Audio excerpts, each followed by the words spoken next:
Oke guys, selamat berjumpa kembali di dalam Bro Ozil Channel. Oke guys. Selamat kembali guys. Tujuan saya bercerita tentang kehidupan pribadi saya ini bukan untuk menarik simpati ataupun untuk memburukkan mana-mana pihak lah. Cerita ini adalah sebagai pedoman kita lah, sebagai pengajaran dalam kehidupan seharian kita, bahwa kita manusia ini bukanlah boleh hidup di dunia ini selama-lamanya. Bukanlah kita boleh hidup beratus tahun sebenarnya, tapi sementara kita hidup ni, gunakanlah kehidupan kita ini sebaik-baiknya lah. Itulah pengajaran yang ingin saya sampaikan di dalam video kali ini lah. Buat permulaannya, saya menceritakan kisah saya adik-beradik semasa kami kecil. Kisah kami ni guys, kalau difilmkan ataupun dibukukan, saya rasa ramai orang akan menangis bila membaca buku ataupun tengok cerita kehidupan saya kalau difilmkan. Sebab itu saya memang bercita-cita dari dulu untuk membuat skrip ataupun menulis sebuah buku tentang kehidupan saya sendirilah. Bukan saya nak mengeluarkan ataupun memaparkan kisah kisah hitam diri saya sendiri kepada tontonan umum. Tetapi di sebalik itu, kehidupan saya ini banyak mengajar kita erti kehidupan yang sebenar lah.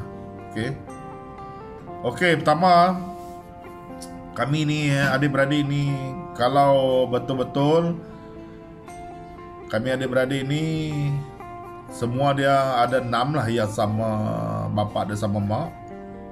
Tetapi kalau yang tak sama bapa, ada sama mak, kami ada 9 orang sebenarnya. Ada 3 orang tadi, 2 orang ni sama mak tapi tak sama bapa, dan 1 orang lagi sama bapa tapi tak sama mak.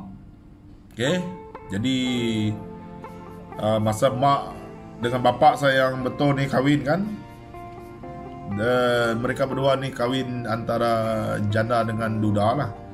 Jadi dia bapa saya ni ada anak seorang dan mak saya ni ada anak 2 orang.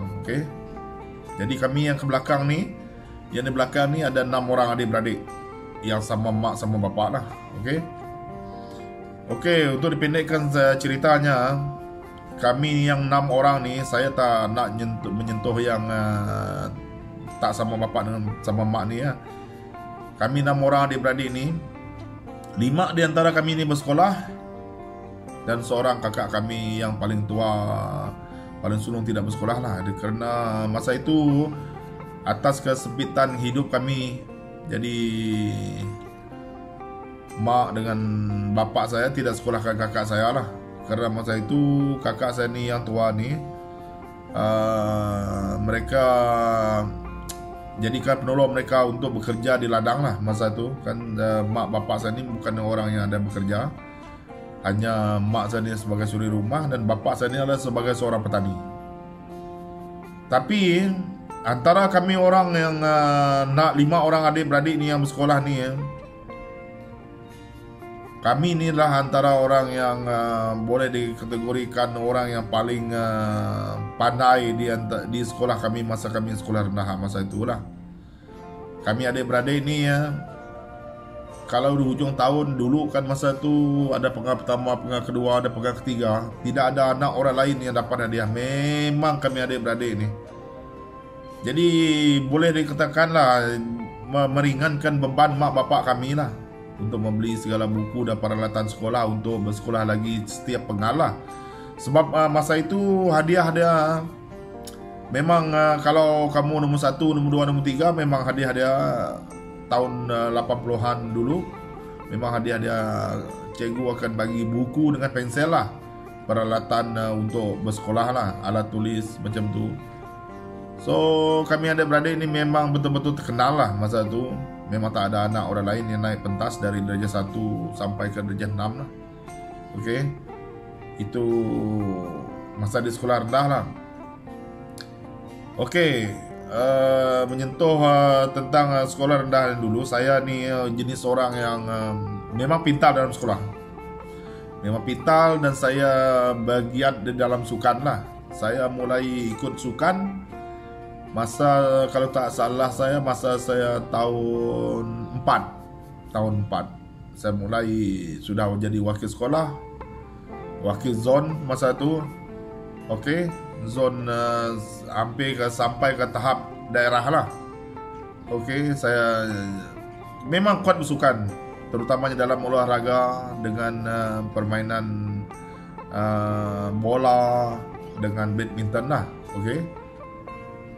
Jadi masa itu, masa zaman kami dulu tak ada UPSR lah. UPSR, jadi kami dinilai untuk pergi ke asrama penuh semasa tahun 5, iaitu penilaian darjah 5. So masa itu saya dapat beberapa A, jadi saya kena pilih lah, kena pilih ke Kolej Tun Datuk Tengku Haji Bujang lah.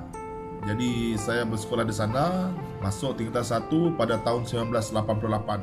Okay guys, itulah tadi episod untuk pengenalan video kisah-kisah kehidupan saya sendiri lah.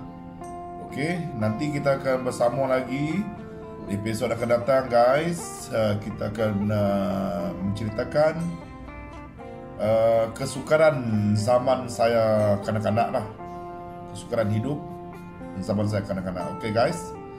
Okey, selamat menonton. Kepada yang belum subscribe, okey guys, saya minta tolong subscribe lah guys, membantu saya. Okey. Dan kepada yang telah subscribe channel saya ini, okey, saya ucapkan terima kasih lah atas bantuan anda, dan diminta tolong share, like dan komen lah saya punya video ni. Okey guys, kita akan jumpa lagi di episod akan datang. Bye.